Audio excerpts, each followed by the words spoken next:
현재는 종로에서 활동을 하고 있는데, 아무래도 이번 4.13 총선에서 제가 종로에서 아주 힘겹게 재선을 했는데, 우리 한갑수 장관님은 물론이고 이 자리에 함께 하신 많은 분들께서, 또 우리 문상주 회장님을 비롯해서 많은 분들께서 크게 힘이 되주셨습니다. 그래서 제가 재선할 수 있도록 도와주신 여러분들에게 감사하다는 인사를 드리겠습니다. 여러분 고맙습니다.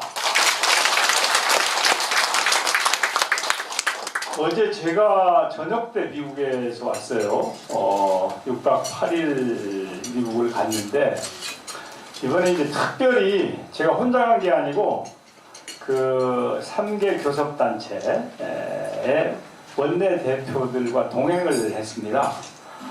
미국 사람들이 야, 참 대단하다. 자기네들은 절대 할 수 없는 일을 어떻게 이렇게 국회의장이 여야 원내 대표들과 함께 왔느냐, 그렇게 아주 관색을 해줬습니다. 그래서 그 하원 의장을 비롯해서 여러분들을 만났는데, 이제 원래 목적이 최근에 미국에서 이 자유무역에 대한 시비가 있잖아요. 자유무역에 대한 시비. 사실은 이제 우리나라는 무역을 하지 않으면 먹고 살 수 없는 나라 아닙니까? 그런데 이 세계 자유무역이 퇴조를 하면 굉장히 불편하거든요, 우리로서는. 또 북한이 5차 핵실험을 했습니다마는 이 북한 핵 문제, 그것과 관련해서 사드 배치 문제도 있고, 또 앞으로의 그 대북 제재 문제도 있고, 이런 그 문제에 대해서 한미 동맹을 어떻게 할 것이냐. 그래서 이런 한미 동맹 문제와 경제 문제, 이런 문제들에 대해서 미국과 좀 잘 의논할 필요가 있겠다고 해서 이번 20대 국회가 개원을 하고 첫 번째 이제 의장이 해외 출장을 갈 때 이렇게 3당 대표가 같이 가서 우리 초당적으로 외교도 하고, 또 앞으로 협치가 이루어지도록 좀 우리가 노력을 해보자. 국민 여러분들께서 협치하라고 하지 않냐. 이제 그게 의기타협해가지고 갔는데, 지금 결론을 말씀드리면 누가 대통령이 되든 지금 이제 우리 국내에서는 한쪽으로 약간 전망이 기우는 것처럼 보이는데, 현지에서는 상당히 막상막하라고 그래요. 그래서 참 누가 될지 예측을 못하겠다 그러는데, 누가 되든 간에 그 자유무역이라고 하는 미국이 전통적으로 쭉 소중하게 생각했던 그 가치는 지속될 것이다. 그리고 한미 동맹도 차질이 없을 것이다. 이제 그것을 확실하게 확인을 하고 왔습니다. 그래서 이번 출장은 소기의 성과를 거뒀다, 이렇게 생각하고요. 그리고 또 이제 실리콘밸리에 가가지고 거기에 나가서 기업을 하는 기업인들과 또 과학자들을 만났는데, 이따가 경제 얘기를 좀 조금 하겠습니다만은, 우리가 이 경제에 대해서 굉장히 걱정이 많잖아요. 그리고 과연 앞으로 우리 경제가 어떻게 되겠느냐, 굉장히 걱정이 많은데, 제가 현지에 가서 뉴욕이나 실리콘밸리에서 활동하고 있는 우리 기업인들이나 과학자들과 대화를 해보니까 그렇게 꼭 암호를 한 것만은 아니다. 우리가 어떻게 하느냐에 따라서 그들은 상당히 잘하고 있더라 하는 희망적인 것을 제가 확인을 하고 왔습니다. 그래서 하여튼 제가 바로 어제 왔기 때문에 먼저 이렇게 제가 미국을 이렇게 다녀왔습니다. 보고의 말씀부터 먼저 드리고요. 호남 미래 포럼에 제가 그 신년회 때 한번 인사를 갖은 적이 있어요. 그래서 아마 그때 뵌 분들은 계셨을 텐데, 이제 우리 호남이 사실은 민주주의도 그렇고, 또 과거에 이제 독립운동이나 또 그 임진왜란 때도 그렇고 사실은 우리 호남이 대한민국의 아주 중심적인 그런 역할도 했고 특히 이제 민주주의를 지켜내고 민주화를 하는 데는 항상 우리가 좀 앞서가는 그런 곳 아닙니까? 그런데 어떻게 해서 옛날에 이제 우리가 정부를 수립하고 나서 초창기에는 이제 이북 출신들이 좀 이제 이 홀대를 받았다고 할까요? 편견의 대상이 되어왔다가 70년대부터는 이제 우리가 이제 편견과 홀대를 받아온 그런 대상이 되었었죠.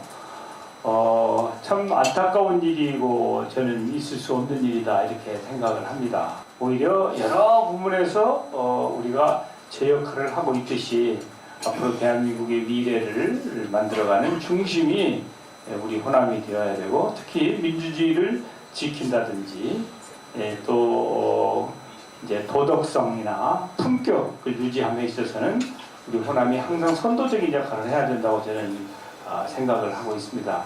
그런데 마침 이제 호남 미래 포럼이 좁게 우리 호남만을 생각하는 데서 확장을 해서 더 큰 대한민국을 지향하고 우리 대한민국을 위해서 우리가 더 큰 역할을 하자. 사실은 이제 그런 목적이 달성이 되면 아마 우리 호남인들이 더 큰 존경을 받을 것이다. 그래서 저는 호남 미래 포럼의 그런 가치와 지향점에 대해서 적극 공감을 하고 그런 노력이 꼭 결실을 거두었으면 좋겠다. 이제 그렇게 생각을 합니다. 그러려면은 이제 인재를 많이 키워야 되겠죠. 인재가 넘쳐야 되는데 사실은 인재가 많은데 그 인재들이 제대로 쓰이지 못하는 이제 아쉬움이 있지만 아마 인재를 키워놓으면 결국은 이제 그게 우리 재산이 되고 또 그들이 더 큰 대한민국을 만들어갈 것이다. 그렇게 생각을 하고 우리 대한민국의 미래를 개척하는데 우리 호남 미래 포럼이 큰 역할을 해주셨으면 좋겠다. 이렇게 바람을 말씀드립니다. 지금이 이제 21년 차 제가 국회의원을 하고 있으니까 그 국회의원이라는 직책만 가지고도 굉장히 무거운 직책이죠. 그리고 또 오랫동안 국회에서 일을 한 사람으로서 정말 큰 책임을 느끼죠. 그리고 오늘의 대한민국의 현실에 대해서 저도 상당한 책임을 져야 될 사람이라고 생각합니다. 제가 여당을 10년 하고 야당을 이제 11년 차 하는 거니까 이제 누구한테 핑계 댈 수도 없죠. 여당을 10년씩이나 해놓고 뭐 무슨 누가 잘못했다고만 할 수는 없는 거 아니겠습니까? 그래서 우리 대한민국이 지금 어떤 형편인가 이런 생각을 항상 하게 되죠. 이 법치주의에 대한 신뢰의 위기를 우리가 맞고 있는 거 아닌가 그렇게 생각을 합니다. 이 법치주의 하면 말이죠. 어떤 권력자들은 국민들이 법대로 하라고 하는 것으로 생각하는 사람들도 있는데 이게 법치주의는 법을 먼저 지켜야 되는 사람들이 권력자들인 것이지 국민들이 항상 법을 잘 지키죠. 그런데 자신들은 법 위에 있고 국민들만 법을 지켜야 되는 것처럼 그렇게 얘기하는 사람들도 가끔 있어서 참 있을 수 없는 일이다 그런 생각을 하고 있습니다. 특히 이제 금년 들어와서 아주 그 책임 있는 사람들이 법을 지키지 않고 또 군림함으로 해서 국민에게 너무 큰 실망과 걱정을 끼쳐드리는 점에 대해서는 참으로 송구하고 부끄럽기 짝이 없습니다. 그래서 저는 이제 국회에서 제일 먼저 이제 특권 내려놓기를 해야 되겠다고 생각을 하고 이제 전에는 국회가 경쟁적으로 여든 야든 뭐 세비를 반납하겠습니다. 뭐 이런 특권을 내려놓겠습니다. 이렇게 경쟁적으로 약속을 해놓고 그냥 시간 지나면은 지키질 않아요. 실천을 안 해요. 그래서 국민들이 신뢰하지 않죠. 그러므로 해서 경우에 따라서는 정치가 국민들의 희망이 되는 것이 아니고 조롱의 대상이 되기까지 하는 이제 그런 참담한 상황을 맞고 있어서 진짜 국정을 수행하기 위해서 꼭 필요한 권한은 지켜주지만 그렇지 않고 무언가 누리고 있는 특권이 있다면 이런 것은 과감하게 청산을 해야 된다. 근데 이제 최근에도 보면 어떤 권력기관은 자신들의 허물을 이제 스스로가 개혁하겠다고 그러더라고요. 그걸 이제 셀프 개혁이라고 얘기하잖아요. 근데 제가 지금까지 쭉 봐오면 셀프 개혁이 제대로 된 적은 한 번도 없더라고요.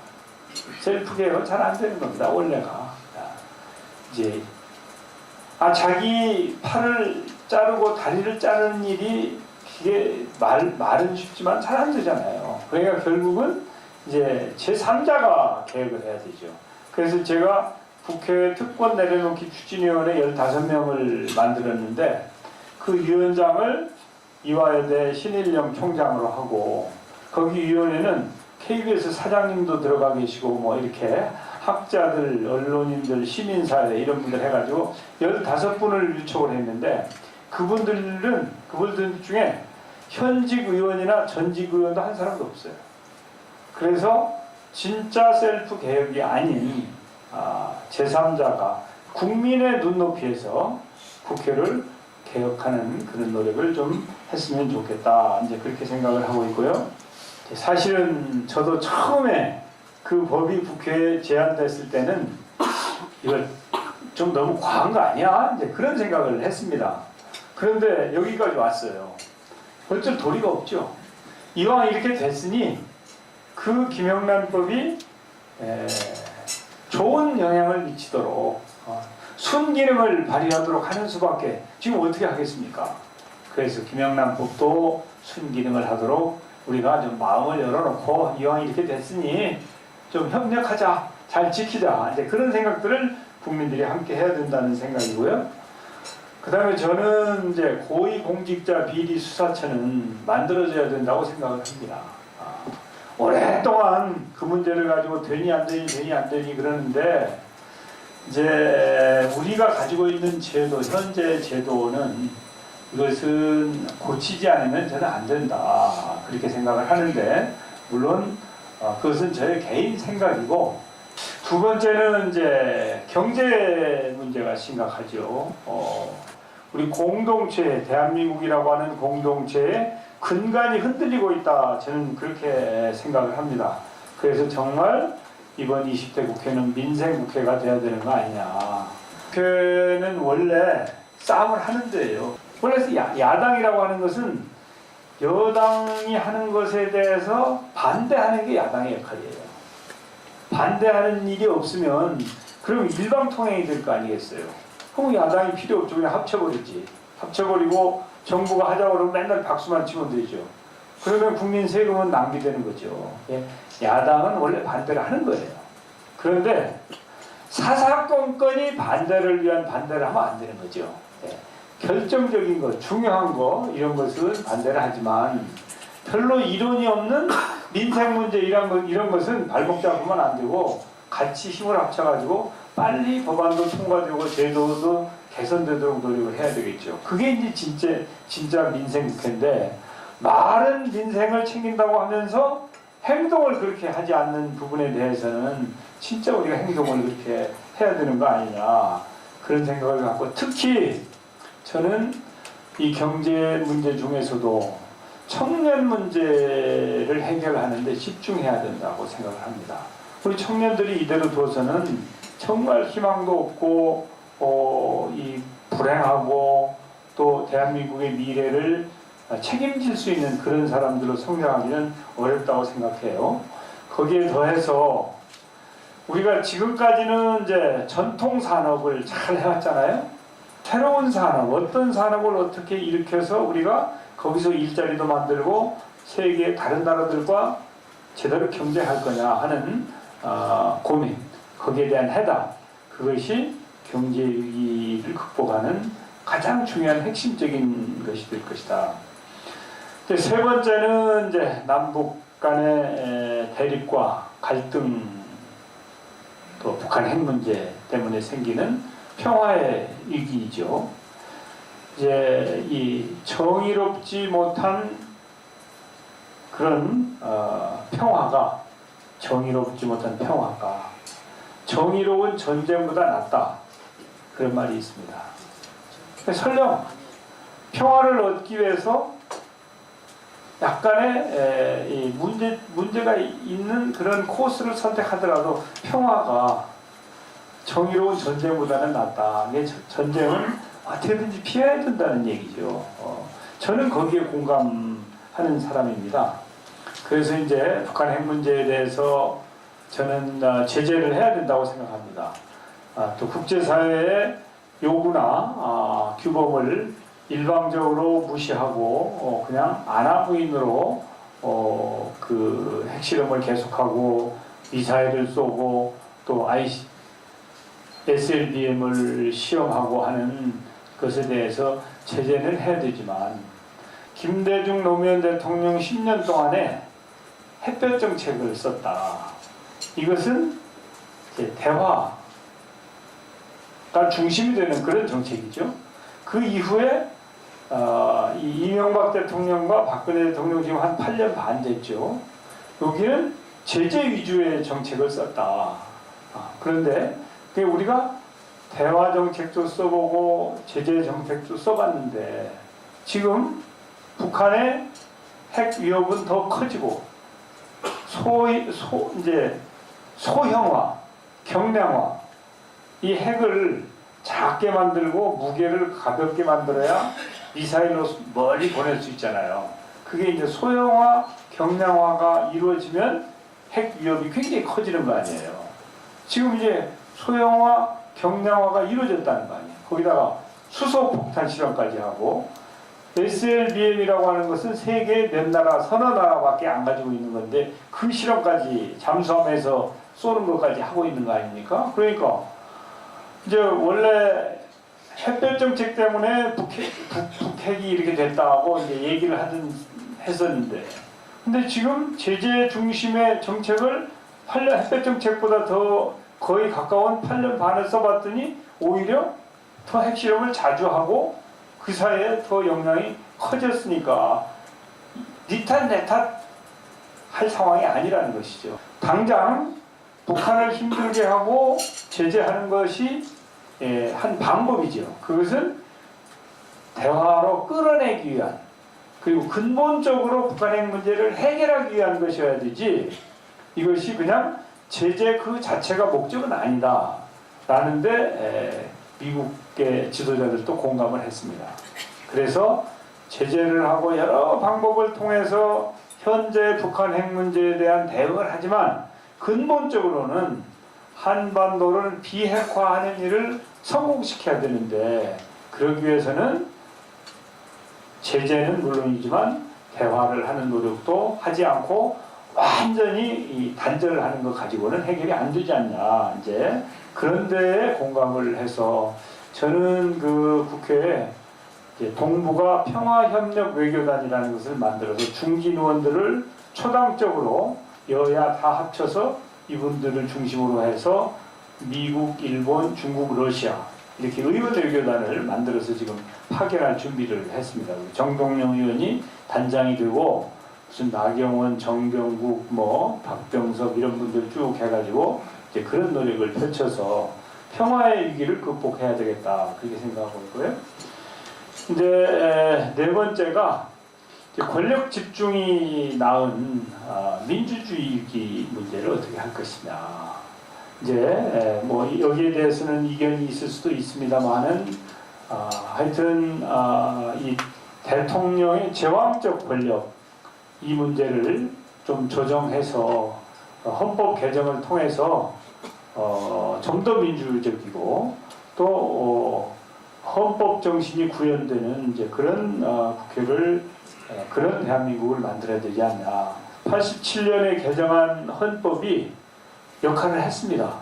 그 헌법 하에서 우리가 경제도 성장하고 민주주의도 발전시키고 또 국가적인 위상도 높였습니다. 그래서 87년에 우리가 민주화의 노력으로 만든 헌법이 지난 30년 동안 큰 역할을 했는데, 그런데 이제는 새롭게 새로운 시대에 맞는 그런 옷을 갈아입어야 될 때가 된 게 아니냐, 그런 생각을 갖고 이 현재 우리가 직면하고 있는 민주주의의 위기에 대해서 개헌을 통해서 해결해야 되는 거 아니냐, 그런 생각을 갖습니다. 그래서 이런 제가 말씀드린 이런 신뢰 위기, 경제 위기, 또 이 남북 문제 평화의 위기, 민주주의의 위기, 이런 위기를 겪고 있는 현재의 상황에서 국회가 어떻게 해야 될 거냐, 저는 이제 3대 비전을 제시를 했습니다. 첫째는 국민에게 좀 힘이 되는 국회가 돼야 되겠다. 사실은 좀 힘이 아니고 짐이 됐던 것 같아요. 짐이. 국민들께서 그렇게 생각하시는 것 같아요. 완전히 이제 국회가 국민으로부터 신뢰를 잃어버리고 국민에게 힘이 되는 것이 아니라 짐이 되고 있는데, 이걸 어떻게든 힘이 되는 국회를 만들어야 되겠다. 그래서 의원들이 일을 좀 더 많이 해야 될 것 같아요. 그리고 지금까지 의원들이 어떻게 활동하고 있는가에 대해서 국민들이 좀 더 투명하게 들여다볼 수 있도록 해야 된다. 그래서 제가 국회의원 표결 정보 시스템이라는 것을 새로 선보였어요. 저걸 개발해가지고, 소프트웨어를 개발해가지고 유권자들이, 국민들이 의원의 활동을 좀 더 적나라하게 들여다볼 수 있는 시스템을 개발했어요. 그래서 좀 더 투명하게 해서 주인들이 일꾼이 어떻게 하고 있는지 좀 감독할 수 있도록 좀 하자. 그리고 쟁점이 없는 그런 법안들에 대해서는 발목 잡지 않고 좀 빨리빨리 좀 지나가게 좀 만들자. 그래서 제가 기업 출신 아닙니까? 기업에서는 사장이 본부장들 다 불러놓고 따지잖아요. 그리고 이제 이 3개월 결산도 하고 6개월 결산도 하고 계속 챙기잖아요. 그래서 지금까지는 이제 국회는 이제 그런 게 없었는데 좀 비슷한 시스템을 도입을 해서 각 위원회 법안이 얼마가 제출이 되었는데 이게 제때 심사가 되고 통과가 되는지 안 되는지, 안 되면 왜 안 되는지 좀 위원장하고 간사들한테 그런 것도 챙기기도 하고, 또 잘못이 있으면 그런 걸 국민한테 좀 일러 바치기도 하고, 이런 노력을 통해서 국회가 좀 더 일을 열심히 하는 그런 국회로 만드는 것이 이제 첫 번째 저의 비전이고요. 두 번째는 헌법 정신을 구현하는 국회가 되어야 되겠다. 원래 우리 헌법이 이제 정부의 일방 통행을 하도록 되어 있는 건 아니거든요. 잘 아시다시피 유진호 박사가 처음에는 내각제 헌법을 만들었었어요. 초안을, 기초를. 그랬는데 이승만 박사가 대통령제로 안 하면 나는 참여도 안 하고 밖에서 반대운동 하겠다. 그래가지고 마지막에 콤프로마이즈 해가지고 내각제적 요소가 남아있는 대통령제 헌법이 된 거거든요. 현재 우리가 가지고 있는 헌법이 그렇습니다. 그래서 이 헌법의 정신도 그렇고, 그냥 대통령이 전권을 휘두르고 국회가 제 역할을 하지 못하는 이게 아닌데, 이제 그런 식으로 운영이 되고, 특히 이제 미국 같은 나라는 물론 의회 중심 국가니까요. 미국은 그 예산 편성을 국회가 합니다. 정부가 하는 게 아니고 예산 편성을. 그리고 법안 제안권도 정부는 없어요. 법안 제안권이 의원들한테만 있어요. 근데 우리나라는 예산 법률주의라고 헌법책에 나와 있잖아요. 원래 예산은 법률과 똑같은 거예요. 예산을.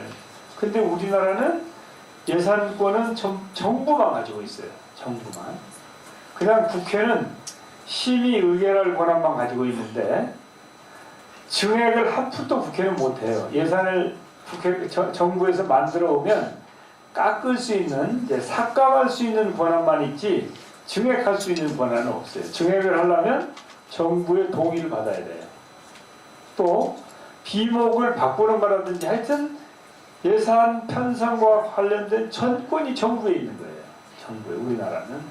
근데 원래 예산 법률주의라는 것은 국회가 그 일을 하게 되어 있는 것인데, 근데 미국은 정부는 전혀 예산에 대해서는 타치를 못하고 그냥 국회가 예산을 만들어주면 그걸 집행만 하는 거예요. 또 입법권이, 우리는 옛날에는 거의 대부분이 정부 입법이었어요. 정부가 법을 만들어서 국회는 그냥 심의해서 통과만 시키는 거죠. 그런데 이제 최근에 국회가 역할을 키우면서 뭐 예산정책처도 만들고 입법조사처도 만들고 하면서 지금은 의원들이 활발하게 입법 활동을 하지만 아직도 이제 정부 입법이 굉장히 많습니다. 기본법, 중요한 거 이런 것은 정부가 해요. 왜 그러냐면 정부는 전체 합치면은 수만 명의 인재들이 있지만 국회는 그렇게 인력이 안 되기 때문에 국회가 그 역량을 발휘를 못하고 정부가 주로 하는데, 이제 그 우리나라도 국회가 제 역할을 할 수 있도록, 그리고 정부가 하는 거 그냥 통법부라고 그러잖아요. 통법부, 통과시켜주는 거. 또 뭐 무슨 정부의 시녀다, 뭐 전에 그런 일이 있었죠. 이런 데서 벗어나서 제 역할을 당당하게 해야 되겠다. 국민의 눈치만 보는 국회의장을 통해서 국회가 할 제 역할을 해야 되겠다. 근데 국민들이 야, 국회가 뭐 그렇게 잘하겠냐? 어떻게 믿냐 당신들을, 이제 그런 걱정을 하시잖아요. 그래서 제가 특권 내려놓기부터 해서 국민들이 이제 국회가 정신 좀 차려서 진짜 국민을 위해서 일하는 국회가 되겠구나 하는 믿음을 주면서 국회가 더 역량을 키우는 이제 그런 노력을 해야 되겠다, 이렇게 말씀을 드리고요. 세 번째로는 국회가 미래를 준비하는 일을 좀 해야 되겠다. 선진국들 또 앞서가는 사람들이 잘하는 걸 우리가 본받아가지고 열심히 뒤따라서 잘했죠. 그래서 오늘날 세계에서 제조업 경쟁력이 굉장히 높고 원천 기술은 없지만 대한민국의 위상이 이렇게 올라가 있는 거예요. 패스트 팔로워 역할을 해서. 근데 이제는 그 방법 가지고는 더 이상은 못 나가는 거예요. 말하자면 이제 남이 하는 거 열심히 본따 가지고 막 거의 인류 가까이로 왔는데 거기서는 자기 스스로가 길을 개척해야 되는 것이죠. 그래서 저는 이제 영어로 퍼스트 무버가 돼야 된다. 앞장서서 나가서, IT 쪽이 우리가 그런 역할을 했던 거 아니에요? 근데 다른 분야, 바이오라든지 우주과학이라든지 여러 가지 이런 새로운 신산업 분야, 이런 분야에 우리가 앞장서는 역할을 해야 되는데, 기업들이 단기 업적주의에 치중하느라고 미래 준비를 좀 소홀히 해요. 정부도 대통령이 단임제 아닙니까? 그리고 한 3년 지나면 레임덕이 오잖아요. 대통령이. 그리고 대통령이 매월 갤럽에서 대통령 조사해가지고 발표하니까 대통령도 저 10년, 20년, 100년 대계를 생각하는 것보다 우선 자기 코앞에 일에 급급하는 거예요. 그래서 국회는 4년에 한 번씩만 심판을 받으면 되거든요. 그러니까 비교적 좀 오히려 기업이나 대통령보다도 정부보다도 국회가 오히려 더 여유가 있으니까 국회가 미래를 준비하는 노력을 열심히 해야 되겠다. 그래서 제가 이제 입법조사처에다 그런 일을 시켰어요. 지금 세계에 새로운 산업이 무엇이 일어나는지 다 조사를 해라. 그래서 그 새로운 산업 분야와 관련돼서 우리가 어떤 입법을 하고 어떤 제도를 만들어 줘야 기업이 가지고 있는 이 유보되어 있는 이 돈을 거기다 투자를 결정할 수 있게 미리미리 가이드라인을 제시하는 일을 우리 국회가 한번 좀 해보자. 그리고 국회에 미래전략연구원 같은 것을 소규모로 만들어서 기업이나 정부나 공공부문이나 이쪽에 가지고 있는 그런 싱크탱크를 네트워킹을 해서 이것을 통합해서 시너지를 만들어내는 일을 국회가 할 수 있도록 한번 해보자. 이제 그런 제안도 제가 하고 있습니다. 그래서 국회가 국민에게 힘이 되어야 되겠고 또 헌법 정신을 구현해야 되고 그 미래를 준비하는 그런 국회가 됨으로 해서 국민들로부터 신뢰를 회복하고 또 대한민국의 희망을 만들어가는 노력을 잘 하겠습니다 하는 다짐의 말씀으로 저의 말씀을 마치겠습니다. 감사합니다. 네, 감사합니다. 중앙대 창업대학원의 강철승 교수입니다. 오늘 좋은 얘기 많이 들었습니다. 오늘 모처럼 우리 호남미래 포럼의 이런 정말 입법부를 담당하시는 의장님이 오셔서 정말 반갑습니다. 제가 좀 싫은 얘기 좀 드리겠습니다. 우리나라가 그게 8월 23일에 영국 가디언지에 가보면 무슨 얘기가 있었냐 그러면은 66년에 영국의 기자가 뉴욕타임즈에서 한국에서 민주주의를 찾는다는 것은 쓰레기통에서 장미꽃을 찾는 것과 마찬가지다. 그런 얘기를 했는데 지난 8월 23일 가디언지에 기자가 뭔 얘기를 했냐 그러면은 영국이 브렉시트 이후에 이 시에 지금 탈퇴하면 브렉시트 이후에 영국이 벤치마킹을 해야 할 나라가 스위스나 카나다가 아니라 한국이라는 얘기를 했어요. 그래서 너무너무나 우리나라 제가 그래서 이 3050 진입을 위한 우리나라의 진출 방안 그런 논문을 지금 정치학회에서 발표하려고 지금 하고 있는데 정치가 우리나라의 IBM이라든가 WEF에서 한국의 지수를 29위, 작년에 24위에서 29위로 29년에 떨어졌단 말이에요. 떨어진 요인들이 바로 정치다. 정치 부정부패 쪽이다. 그래서 죄송합니다. 다 끝났어요. 20대 국회에 헌법자들이 49명인 30%가 이번에 당선이 됐어요. 그리고 지방자치단체 단체장이 3명 중에 1명이 헌법자예요.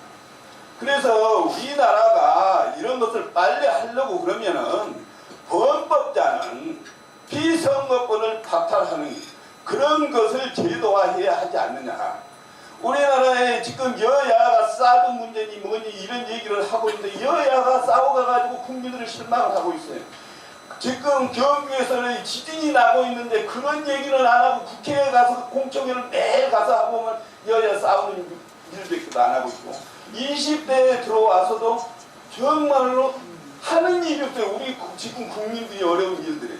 그래서 제가 얘기하고자 하는 것은 정치가 개혁이 되기 위해서는 우리나라가 선진화가 2030에 지금 2만 불 수업계 10년을 지고 올라치지 못하고 있는데 그거를 하려고 그러면은 우리가 헌법자들은 피선거권을 박탈하는 것을 제도적으로 해야 우리나라가 선진화되지 않느냐 그렇게 생각하고 있는데 우리 의장님은 어떻게 생각하시는지요?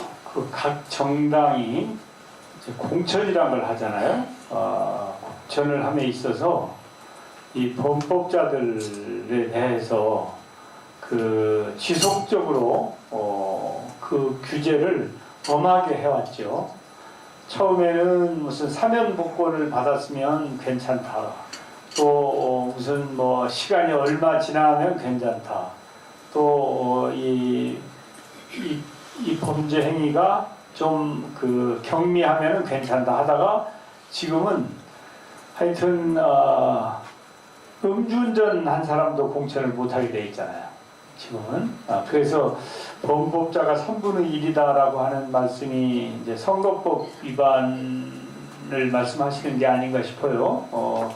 이제 총선 때 선거법 위반을 한 사람이 지금 이제 내사를 받고 있거나 하는 사람들이 상당수가 있다라고 아마 보도가 될 거예요.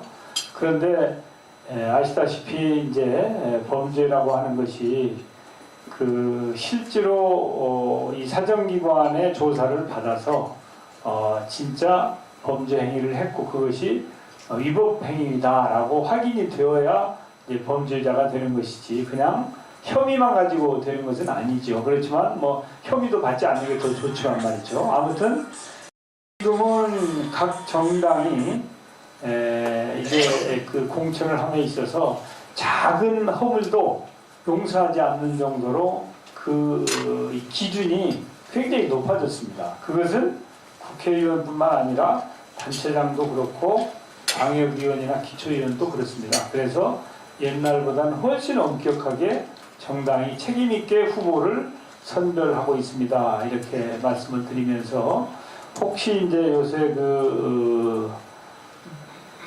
선거법 문제를 말씀하시는 것 같은데 이제 그 문제는 사정기관에서 원래 6개월 내에 그 기소 여부를 결정해서 신속하게 재판을 하도록 되어 있죠. 그래서 지금까지도 이제 이 지방자치도 그렇고 국회도 그렇고 상당수의 이 선거법 위반자들이 그 직을 상실하는 경우도 많이 있으니까 그렇게 책임을 지우고 있죠. 그리고 아마 우리나라 선거법이 지구상에서 가장 엄할 것입니다. 100만 원 벌금 물으면 국회의원 직을 잃는 나라는 우리나라밖에 없어요. 그리고 뭐 아주 작은 금품을 이렇게 쓰고 이렇게 해도 그거 가지고도 자격이 박탈되는 나라이거든요. 그러니까 그 점에 있어서는 이제 그렇습니다. 이렇게 말씀드리고요. 하나 이제 말씀드리고 싶은 것은 전에 이제 국회의원의 특권 중에 헌법에 나와 있는 특권 중에 면책 특권이라는 게 있고 불체포 특권이라는 게 있어요. 면책 특권은 국회에서 한 말에 대해서 이제 이 면책 책임을 묻지 않는다는 것이고요. 그러니까 마음 놓고 국회의원이 국회 안에서는 말해라 하는 걸 보장하는 것이죠. 또 하나는 불체포 특권은 현행범이 아니면은 체포를 못하도록 체포하려면 회기 중에는 국회의 동의를 받아야 되는데 그래서 과거에 방탄국회라고 하는 말이 있었어요. 방탄국회. 아무래도 팔이 안으로 굽는다고 그냥 그 감싸는 일을 했단 말이죠. 국회가. 그런데 지금 아까 제가 말씀드린 국회의원 특권 내려놓기 위원회에서 더 이상 이제 방탄국회는 없다. 과거에 원래는 이제 이 불체포 특권이라는 게 왜 그게 헌법에 만들어져 있는 거냐면 이제 권력자가 야당을 탄압하기 위해서 체포한다든지 이런 경우를 방지하기 위해서 그 조항이 만들어졌는데 실제로 사용된 것은 거기에 사용된 게 아니고 범법자를 비호하는 데 많이 사용됐어요. 그래서 이번에는 국회가 이거 이제 그대로 그런 일이 반복되지 않도록 하겠다 이렇게 하고 있으니까 아마 국회와 범죄와는 좀 상당히 거리가 멀어지지 않을까 그렇게 말씀드리겠습니다. 네, 감사합니다.